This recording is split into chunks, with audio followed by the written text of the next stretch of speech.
Hello, good morning. Today we are going to discuss about the chapter number 5, which is related to nouns. Okay, in the English language grammar, already we have understood about sentence types, and phrases, clauses, and also parts of speech. When we were discussing about parts of speech, we discussed about nouns, not much in detail, but what is the definition of a noun, and what are the examples which are going to make us understand clearly about nouns. Only so much we understood. Today we are going to discuss about the types of nouns. Okay, how to form nouns and types of nouns we are going to understand. Chapter number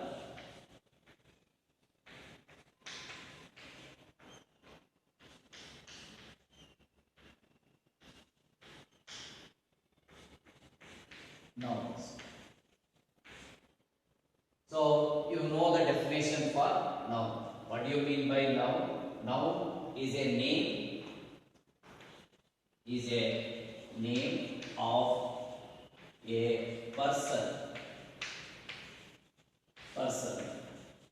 thing, or place. Okay, any name is considered as a noun. You know the examples. Ravi, it is a name of a person. Boy is also a noun. Mysore is a noun. It is a name of a place. And Santu, it is a name for the soap. Okay, like this, there are several nouns. We know that. Now, let us try to understand what are the different types of nouns. If you take, for example, Ashoka was a king. Ashoka was a king. Here, Ashoka is also a noun, and king is also a noun. Okay, and if you take another, Tippu was a king. Tippu was a king. If you take this example, Tippu is a noun and king is a noun. In these two examples, Ashoka is a name of a person, a particular person. Tippu is a name of a person. What is common in both the sentences? King. Okay, Ashoka was also a king and Tippu was also a king. Both were two different persons. Okay, so these words, Ashoka, Tippu, these were of a particular person, the names of a particular person. Okay, particular persons. Okay, two different persons are there. These two are the names of different and particular persons. But what is common here, both were kings. So this type of nouns are called as common nouns. This type of nouns are called as common nouns. Okay, these two are nothing but proper nouns. Proper nouns. Why do we call these two names as proper nouns? Because these are of particular persons. Names of particular persons. Proper means particular person who is owning that, is the owner. Okay, a particular person has owned that particular person has has owned the name, has owned the name. Therefore, they are called as proper nouns. Okay, it is not that only these two persons could be kings. There could be many number of other kings as well. If you take Babur, if you take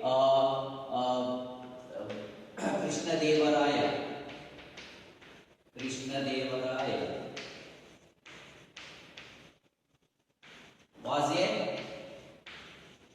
was a king. Okay, and if you take another example, Hyder Ali was also a king, and you can also take many examples. Vishnuvardhana was a king, Chandragupta was a king. Like that, there are so many names. All of them can be of different persons. And what is common to all of them? King is going to become common to all of them. Similarly, if you take Ravi is a boy. Raju is a boy. Okay, so Ravi and Raju, these are the names of particular persons, and boy is common to both of them. That's why these nouns, boy, these nouns are called as common nouns, and these are called as proper nouns. Okay, so there are so many examples. Girl is a common noun, man is a common noun, woman is a common noun.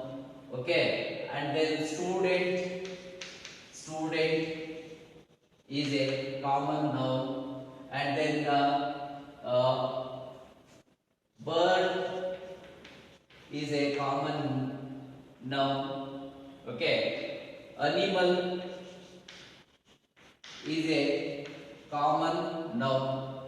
Okay, and like that there will be several examples to mean what are the common nouns. Okay, now let us move on to the next one. Since we have understood about two different nouns, they are proper nouns and common nouns. First thing you understood about proper noun, and the second thing that you understood about common noun. What is the next one? That is collective noun. I will take one example. Ravi is, okay, I will take a different one. I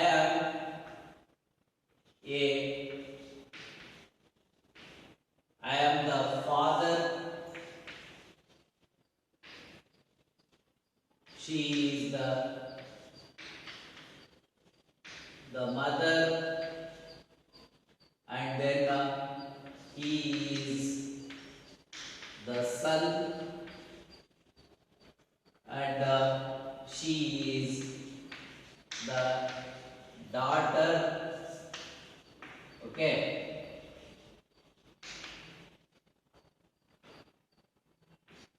It is a family. It is a family. Okay. Now, father is a common noun, mother is a common noun, son is a common noun, daughter is a common noun. Okay. When you put all of them into one group, it is going to become a family. Okay. More than one persons will be there in a group, that is called as collective noun. That is called as collective noun. If there are more than one, more than two objects, persons in one group, that is going to become a collective noun. Similarly, there will be soldiers in the army, in the navy, in the air force,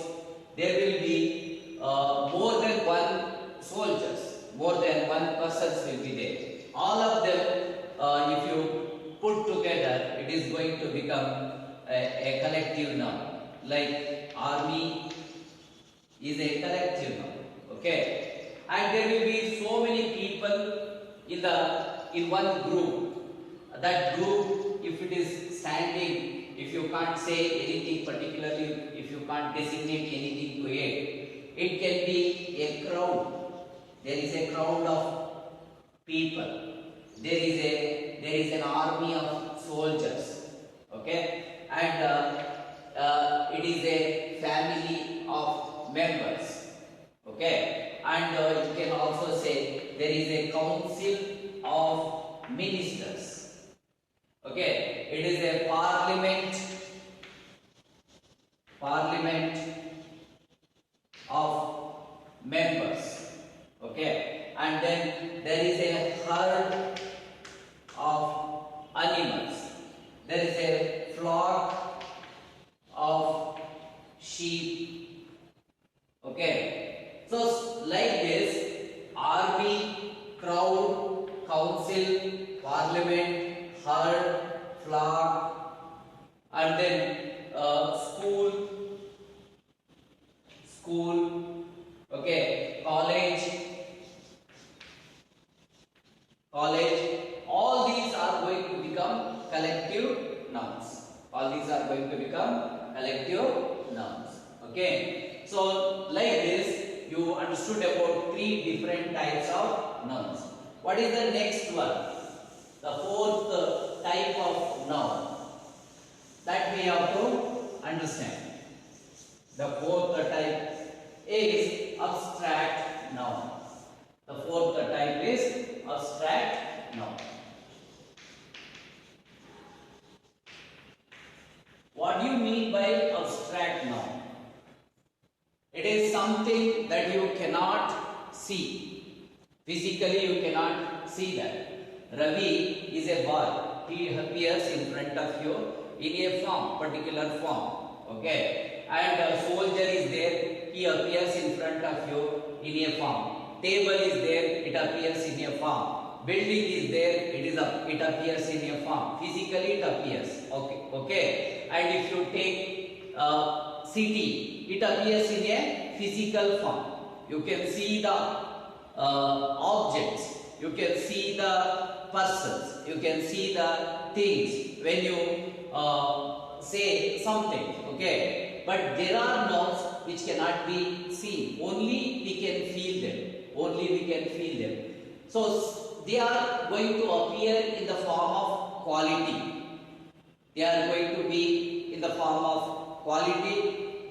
They cannot be seen physically, they cannot be touched and felt, but you can feel that. Yes, it is true. Say for example, man, say for example, child, boy, okay, man. What is the difference in all the 3 cases? Child, boy, man. Physically, they have the same structure. What is the difference between these 3? Among the 3, how do you make out it is a child, it is a boy, he is a man? How can you say that? Only by perceiving some quality, some differences. Maybe it is related to their age, maybe it is related to their appearance with respect to the maturity, in the attainment of their age. Okay, in the growth of the persons, you can understand that whether it is a child, whether it is a boy or a man, that you can make out. Okay, so now there is a child means when you see the person, whether it is a child or a boy, you can say that because there is an understanding, there is a clarity, that there is a quality in appearance. Okay, so on that basis you can make out the person whether it is a child or not. So that noun is called as childhood. Okay, it is related to the person's attainment, maturity, age. Okay.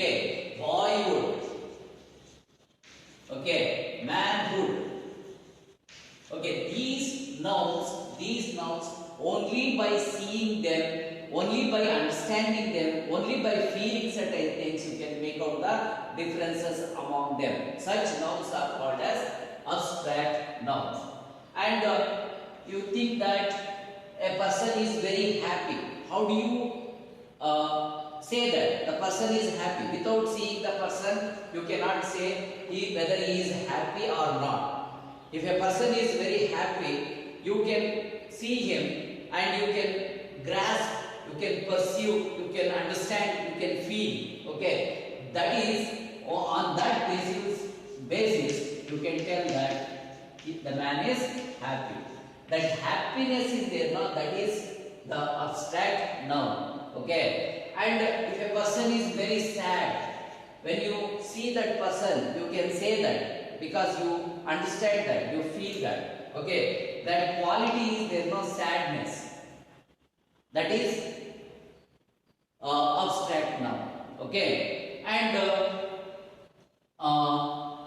if a person is laughing, how do you know that? He is making some action. On that basis, you can tell that laughter is nothing but abstract noun. Okay. Innocence is a quality. Innocence is a quality. Okay. Anger is a quality. Okay. All these are going to become abstract. They cannot be seen in the form of physical structure, but that can be observed, understood only by our mind, only by our understanding. It is possible, but not through the form of objects like table, building, tree, something like that. Okay, so these are say for example, you eat a fruit that is sweet. That sweetness is only you can feel that, and if it is bitter, it is bitterness. Okay, that is possible only to your mind. It is going to reach your it is going to reach your mind. Then it is going to tell that what is that quality. Okay, so these are all abstract, something which is related only to your mind, not they are going to be available in the physical forms. Okay, just like table, stone, soil, tree, animals. Okay, these are all going to be seen in the physical form, but you cannot see in the nature. Abstract nouns means they are not going to be seen in the physical form. Only we can understand. Such nouns are called as abstract nouns. Okay, and these are the 4 different types of nouns we have understood. The next possible types of nouns that we have to understand. Okay, so it is depending on the countable or uncountable, we are going to categorize the nouns into 2 different types. What is that? One is countable noun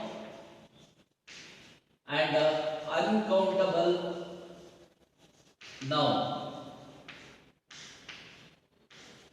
Uncountable noun. Countable noun and uncountable noun. The name itself is indicating whether it can be counted or not. If you are able to count them individually, if you are able to see them separately in 2 different forms, 2 different objects are there, 2 different persons are there, all of them you can count. Okay, if it cannot be counted, such words are called as uncountable nouns. Let us see some example. There are so many boys in the playground, they are playing. All of them can be counted individually, separately. Okay, they are called as boys. They are called as countable nouns. Okay, if you have so many boys in the playground and if you can count them, then you can count because they are all separate entities, separate persons. You can count them. 1, 2, 3, 4, 5. You can count like that. Okay. Such nouns are called as countable nouns. Say for example, animals are there. There are so many animals. All of them can be counted. There are so many tables in a classroom. All of them can be counted. There are so many students. All of them can be counted. Okay. And there are so many people. You can count them. Okay. There are so many trees. You can count them. There are so many buses. Okay, you can count them. There are so many houses. You can count them. There are so many books. You can count them. There are so many pens. You can count them. There are so many pencils. Okay, you can count them. So when you can count the objects or the persons individually, separately, and if you can tell them how many numbers are there, how many quantities are there, those are called as countable nouns. What if you cannot count them? They are called as uncountable. What are the examples? Say for example, water. Okay, water. You cannot count it. Of course, you can keep the water in separate bottles, separate pots, separate utensils, cups or anything, containers you can use, and you can store the water in different containers. But you cannot count how many water is there inside. Okay, so it will not be mentioned waters. Okay, it is wrong. You cannot use the plural form for water. It doesn't have the plural form. Waters, it will not be said. And you cannot tell soils. Okay, it is only soil. It cannot be counted. And sugar, you cannot say it is sugars. Of course, you will have some grains. Okay, that is not going to be, that cannot be counted. You have the grains, just because of that it cannot be countable. Okay, it is uncountable. Milk is there, that cannot be counted. You have several packets of milk, but the milk cannot be counted. Packets can be counted, but milk cannot be counted. And oil, that cannot be counted. Anything which doesn't carry S with it, and another important thing, uncountable nouns will not carry S with it to give us a plural meaning for it. All these will carry S with them to give us plural meaning. But these words, water, soil, sugar, milk, oil, these will not be carried with them S to give us the plural meaning. And also air, you cannot say airs, okay, and you cannot say hairs. Hair also is uncountable. Okay, so like this you have so many examples which are related to countable and uncountable nouns. So you understood that what are the different types. One way you are going to tell proper noun, common noun, collective noun, abstract noun. And another way you are going to tell that countable and uncountable. Okay, so based on the numbers you are going to tell that whether it is countable or uncountable, whether we can mention them in singular or plural form. On that basis you are going to categorize them countable, uncountable. And another way, based on their usage, based on their property, nature, you are going to tell that they are proper, common, collective and abstract nouns. Okay, this is the thing which is related to nouns. Now let us understand how to form the nouns out of different words. Maybe they are adjectives, verbs, and something like adjective form how can we form the nouns. Okay,